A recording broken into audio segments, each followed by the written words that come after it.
chicas, bienvenidos a este vídeo. Bueno, como os hice una encuesta donde os enseñé un libro que se llama Niños sin etiquetas de Alberto Soler, lo tengo aquí. Os hice una encuesta sobre este libro si os apetecía saber sobre los temas de los que habla, que la verdad es que está muy interesante, y me dijisteis la mayoría que sí, así que este vídeo va dedicado a este libro. Cada vídeo llevará entre 1 o 2 capítulos, depende de la amplitud del capítulo, ¿no? En este caso, hoy os voy a hablar sobre la introducción, que hay unas pequeñas cositas importantes, y el capítulo 1 que hablaba de los derechos, necesidades y caprichos de los niños. Os voy a hablar un poquito de las necesidades que tienen los niños y cómo actuar ante, bueno, la diferencia entre el capricho y la necesidad, que a veces los mismos padres nos confundimos, a saber un poquito distinguirlas y además pues cómo actuar, ¿no? Y conocer esas necesidades y esos derechos que a veces a todos se nos olvidan algunos de ellos.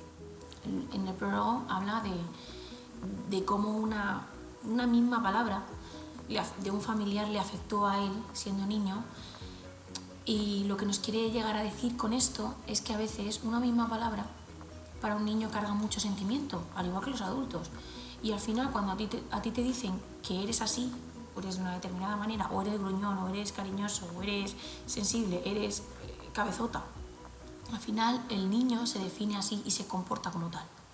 Entonces, en la introducción nos habla también de esto. En la introducción del libro lo que hace es introducirnos un poquito en el tema de lo que son las etiquetas, ¿no?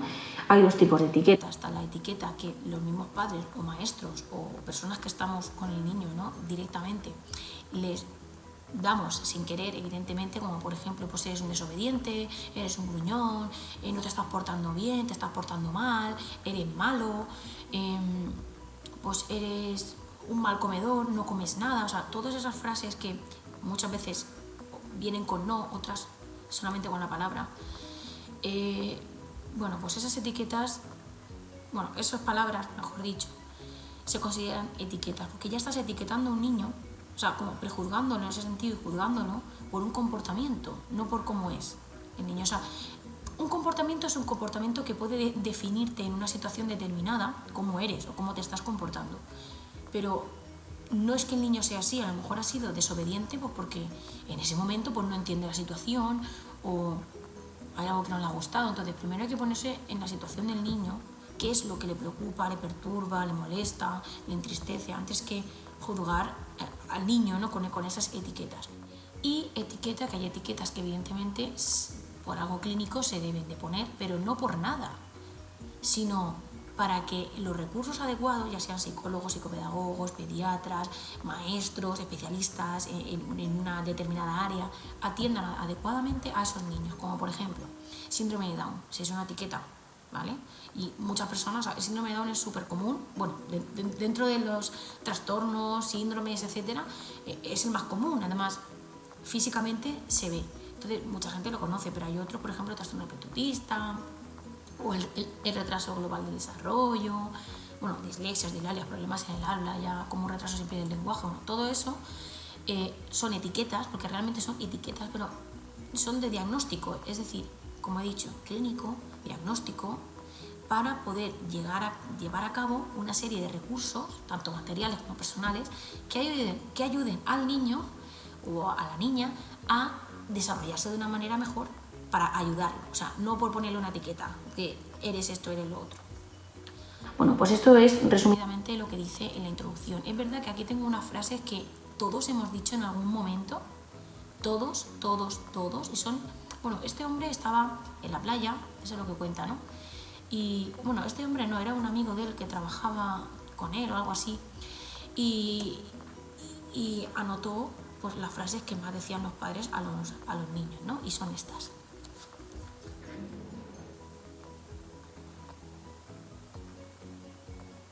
Mírame a la cara cuando te hablo. Y pone entre paréntesis autoritarismo. Escúchame bien lo que te voy a decir. Intimidación. Pobre de ti si no me haces caso. Amenaza. Eres muy torpe. Eso es un insulto. Mira que te lo tengo dicho. Hostilidad. No te atrevas a llevarme la contraria. Agresividad. ¿Eres tonto o qué? Prepotencia. Deja de hacer el ridículo. Endiosamiento. Me tienes muy harto. Desprecio. Pídeme perdón o ya verás. Violencia. Bueno, pues estas son las frases que más se escuchó. Lo que he dicho, la última palabra que os he dicho está entre paréntesis porque, a ver, todo esto tiene un contexto, ¿vale? Porque así, diciéndolo, dices, madre mía. Entonces, lo más importante para mí ha sido esto que os he contado, la diferencia entre esos dos tipos de etiquetas, eso es la introducción.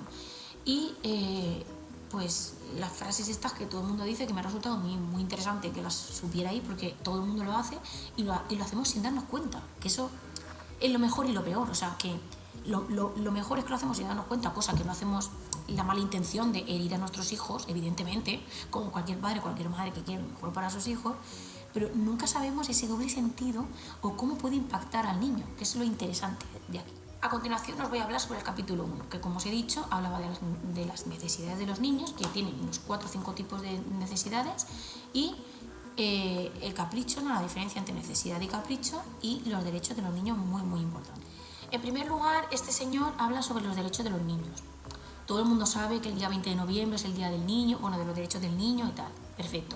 La primera, digamos, organización, por llamarlo de alguna manera, fue UNICEF, que es el que, digamos, junto a la ONU, pues firmaron como una carta donde están ahí unos derechos de los niños. No os creáis que mucho, o sea, eso fue en el año 1989, cuando se declaró que, o sea, fue como un papel que los gobiernos firmaron, casi todos los países, vamos a decir todos, sobre todo de la Unión Europea, todos, me voy a mojar, todos, han firmado ese papel como que los niños tienen unos derechos y también unas obligaciones, evidentemente. ¿Por qué digo esto? Porque es que antes, o sea, hasta el siglo 2019, o sea, 2019 iba a decir, hasta el siglo XIX, al niño se le consideraba como un animal. O sea, yo al leer esto me he quedado muerta, porque claro, nosotros no pensamos, vemos las series de, bueno, ya veis, cuando hablan de la Edad Media, que vale, dices, buah, el año 1325, pues bueno, ahí los chiquillos, pues ¿qué hacían? Pues ayudar a los padres y luego a los 10 años, pues a cazar o ayudar en la casa, pues lo que había, ¿no? Tú dices lo que había, vale, pero es que estamos hablando del año 1800, o sea, de los padres de nuestros abuelos. O sea, los padres de nuestros abuelos ya eran, o sea, ya se consideraban animales, no se consideraban niños. O sea, un niño pasaba a ser una persona, un ser humano, cuando ya ejercía una función, ya sea trabajando o haciendo algo. Vamos, me he quedado muy, muy, muy sorprendida con esto. Ahora os voy a contar un poquito los derechos y las necesidades, un poquito muy, muy resumidito, porque la idea de este capítulo es que hay que entender al niño y no es, o sea, entender al niño no es darle todo lo que le da la gana, o sea, hay que escucharlo, ay sí, hijo, lo que tú digas. Tampoco es eso, o sea, ni sí a todo ni no a todo, es un punto medio. Pero es verdad que hay que escucharlos porque los niños, al igual que tienen unas necesidades de alimentación, de descanso, de sueño, bueno, ahora las veremos todas las que tienen, que normalmente se las damos a los niños, pues vamos, a no ser que estemos en el tercer mundo, en el primer mundo donde vivimos ahora, esas necesidades están prácticamente cubiertas de medicinas, pues eso, médicos, colegios, parques, o sea, todo. Pero hay unas necesidades que a veces las dejamos pasar y son esas las que tenemos que poner ese foco de atención, porque son las que a veces, pues eso, con nuestro ritmo de vida y demás, pues no nos impiden el estar ahí, ese porcentaje que tenemos que estar con nuestros hijos. Bueno, este señor hace un hincapié aquí entre las necesidades de deseos y caprichos, que tanto las personas mayores como más jóvenes, o sea, vamos, el ámbito adulto, por decirlo de alguna manera, confundimos este tipo de deseos, o sea, estos tres vocablos, ¿no? Estas tres palabras las confundimos. Por ejemplo, ¿vale? Esta señora pone aquí un ejemplo que a mí me ha resultado muy interesante. Este señor dice, es como el bebé que ya está alimentado, está cambiado, está aseado, ese bebé que ya le has cumplido todas esas necesidades fisiológicas, ¿no? Que son, pues estas que os digo, el cuidado, darle la alimentación y demás. ¿Qué es lo que pasa? Cuando ese bebé llora, o sea, es porque está incómodo, ¿no? Tú dices, ¿y ahora por qué llora? Si, bueno, tú piensas, ¿y ahora por qué llora? Si ya está todo hecho. O sea, el niño está cambiadito, está limpito, está aseadito, está comido, está todo. Pues bueno, hay unas necesidades que los niños tienen, que es, por ejemplo, la necesidad afectiva emocional. Esa necesidad de ser abrazados, que ahora con el COVID se nos ha quitado, de ser abrazados, de ser atendidos de manera cariñosa. Pues ese bebé, ¿por qué llora? Pues porque tiene esa necesidad, tiene la necesidad de estar con nosotros. de estar con su madre, con su padre, con el cuidador, con el que esté, pero tiene esa necesidad de sentirse protegido. En primer lugar, os voy a hablar de las necesidades fisiológicas, que son aquellas en las que el niño va a estar bien atendido fisiológicamente, ya sea alimentación, descanso e higiene. ¿Vale? Esas son las primeras en las que pensamos. Cubrir esas necesidades afectivas. ¿Cómo? Pues con el cariño, el amor que le das tú a tu bebé cuando lo abrazas. ¿Eso quiere decir que tengo que estar todo el día con él en brazos? No, pero hay niños que lloran porque necesitan ese cariño. Otros no, otros pues bueno, te lo agradecen, claro que te lo agradecen, pero no lloran, te lo piden. Bueno, mirad aquí esta frase que dice en las necesidades afectivas. Esto es importante. Las estrategias que pasan por ignorar a los niños cuando están descontrolados o lloran no son recomendables porque no estamos atendiendo a sus necesidades afectivas. Otras necesidades son las cognitivas. Estas son un poquito más complicadas, pero normalmente todo el mundo lo cumple. O sea, estas necesidades no son las que más se ven afectadas. O sea, quiero decir que las familias, según este señor, no son las que menos se cubren. O sea, las que menos se cubren son las necesidades afectivas y las necesidades sociales, que es lo que voy a hablar ahora después. En cuanto a las necesidades cognitivas, esto me ha hecho mucha gracia porque, este señor dice que lo que queremos los padres en general es que aprendan mucho, que no pierdan tiempo, que después del colegio no pierdan tiempo, que vayan a actividades extraescolares, inglés, baile, música, esto, lo otro. Pero no tenemos en cuenta que los niños ya están 7 horas en el colegio, yo lo he visto, soy maestra, que hacen un mogollón de cosas aunque pensemos que no hacen nada. Y luego las necesidades sociales, esto es, vamos, lo más. Yo sé que es verdad que mi abuela podía haberse quedado el niño, pero es que mi hijo no para, bueno, ya lo veis. Mi abuela no puede con él. No es cosa que sea un bebé de 4, 6, 7, 8 meses, pero ya cuando empezó a gatear, digo, es que no puedes, tienes que cerrar todas las puertas, todas las escaleras, se va a volver loca esta mujer, eso es lo que decía yo. Y la verdad es que lo decidí llevar a la guardería porque con esto del COVID no nos hemos relacionado prácticamente con nadie, en mi familia no hay ningún niño y en mi opinión pues era una oportunidad también para que yo estuviera tranquila en ese sentido de esas necesidades sociales, es decir, que se relacionara. Es verdad que cuanto más mayor se hagan los niños, que es lo que dice Alberto Soler, se irá ampliando esos círculos sociales, ¿no? Esas amistades, familiares, gente del trabajo, etc. Este señor, Alberto Soler, dice que el contexto en el que estamos inmersos, ¿no? La mayoría de la sociedad en general, hace que los niños estén un poco apartados, ¿no? Como que van un poco a corralillo, no sé si me entendéis, o sea, no nos ponemos en la situación del niño. Este señor dice, aquí hay una frase importante, en un contexto en el que se tiende a apartar a los niños en hoteles, restaurantes o vagones de tren, subrayar estas necesidades y derechos que deberían resultar obvios y sigue siendo necesario hoy en día. Esto quiere decir que muchas veces no nos ponemos en el lugar del niño. Tenemos que establecer una comunicación sana con ellos. Ya no digo social, de que se socialicen y ya está. Hay unas normas en la sociedad y eso los padres han de poner hincapié. Que no solo la escuela tenga esa necesidad de socializar. Porque este señor dice que muchas veces ciertas familias, ya no digo independientemente del nivel económico y social que haya, ponen mucha delegación, o sea, delegan mucho en la escuela. Y la escuela, bueno, a mí ya me está pasando. Estoy viendo estos últimos años, bueno, desde que empecé a trabajar, que digo, ¿pero esto qué es? De que le enseñes a comer, que le enseñes a sentarse bien, que le enseñes, vamos a ver, en la guardería aún. Pero con 3 años, 4 años, el niño ya tiene que tener esos hábitos y esas rutinas hechas. Y no sé, parece ser que está muy de moda eso, pero bueno. Yo lo digo desde el punto ya no de madre, sino de maestra, que veo unas cosas que no sé, que hay que implicarse un poquito más, la familia tiene que implicarse un poquito más, que la escuela está para ayudar y compensar, no para edúcamelo y críamelo. No es así. Bueno, y ahora voy a hablar de los derechos ya por último, porque se me está haciendo un poquito largo el vídeo y no quería alargarme mucho, pero al final me he alargado. Y porque es que yo creo que este capítulo en concreto es bastante largo, ha sido bastante largo, pero abre los ojos. O sea, este capítulo tiene que existir en el libro para poder hablar de lo demás. Si no, no estamos haciendo nada. Bueno, en cuanto a los derechos, aquí hay 7 principios fundamentales que se hacen pues, para proteger al niño, ¿no? Y os los voy a leer porque son muy interesantes. La no discriminación, o sea, el niño tiene derecho a no ser discriminado, ya sea, según la etnia, la raza, no, sin excepción. Sin excepción, cualquier niño o niña de todo el mundo tiene derecho a no ser discriminado. El interés superior del menor, es decir, cualquier decisión, ley o política que pueda afectar a la infancia debería de tener en cuenta qué es lo mejor para el niño. A veces esto Esto, por ejemplo, pasa cuando en las custodias compartidas y todo esto, ¿no? Y cuando hay un maltrato, bueno, X cosas que se valora un poco si es conveniente dejarlo con un familiar de la familia o llevarlo a otros sitios, a un centro de menores o algo, porque todo eso se tiene que valorar en función de leyes, políticas y el contexto en realidad de, como pone aquí, para saber qué es lo mejor para el niño, que eso es muy difícil a veces saberlo, porque es muy subjetivo. El derecho a la educación, como he dicho antes. Todo niño tiene derecho a la educación y es obligación del Estado asegurar por lo menos la educación primaria, gratuita y obligatoria, importante. Al menos la primaria, que hoy en día se hace la infantil, la primaria y la secundaria perfectamente, menos la universitaria.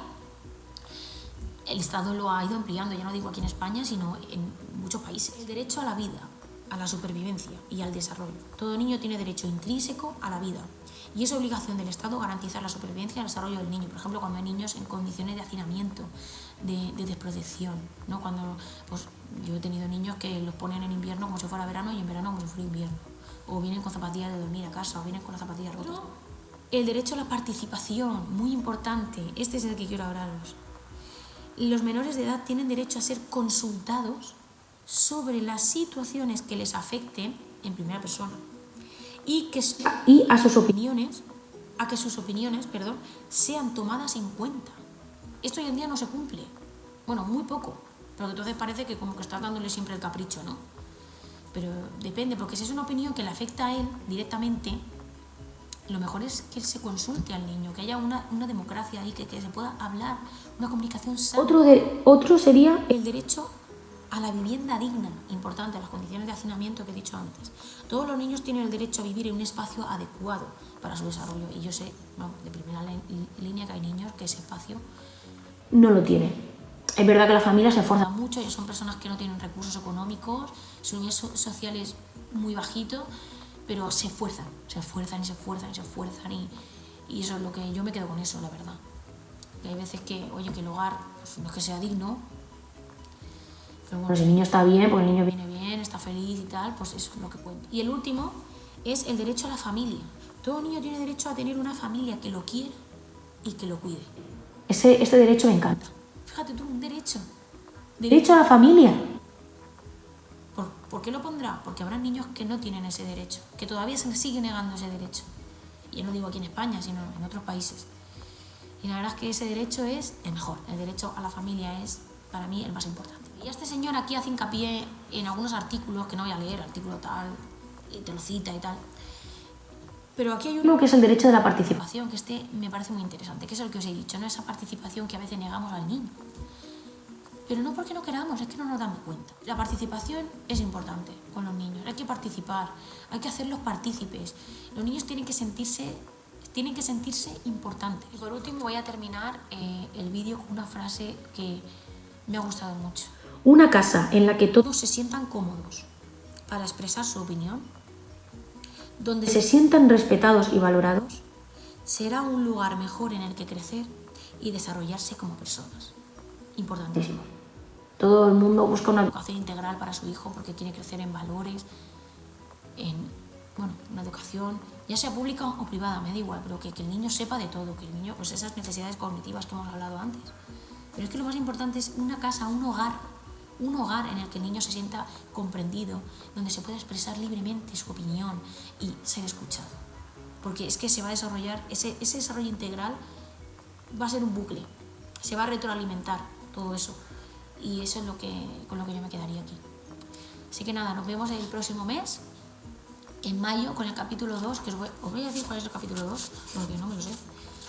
El capítulo 2 también va a ser bastante extensito, por lo que veo yo aquí. Se llama El peligro de las etiquetas. En este capítulo, en el capítulo 2, vamos a hablar el efecto halo o por qué la primera impresión es lo que cuenta. Importante. ¿Por qué eso? El experimento de Rosenthal y Jacobson. Pigmalión en las aulas. ¿Vale? Os voy a contar un poco de qué va este experimento. Niños malos. La cárcel de Stanford. Importante esto, ¿eh? Las niñas buenas. Reed Zero. Vale, esto lo pone serán como programas, ¿no? que ha habido. Otro es, ¿cuáles son en realidad los niños buenos y los niños malos? Bueno, esto es... Aquí voy a hablar bastante, en este peligro de las etiquetas, ¿no? De los niños buenos, niños malos. Es que no es lo mismo que te has portado mal que eres malo. Es que no es lo mismo. Ahí me voy a expresar, me voy a explayar bastante, así que prepararos al siguiente capítulo porque va a ser larguito. Y cómo liberar a los niños de esas etiquetas. Así que nada, nos vamos a ver en el próximo vídeo, en mayo, el capítulo 2, el peligro de las etiquetas. Un saludo y nos vemos el próximo mes.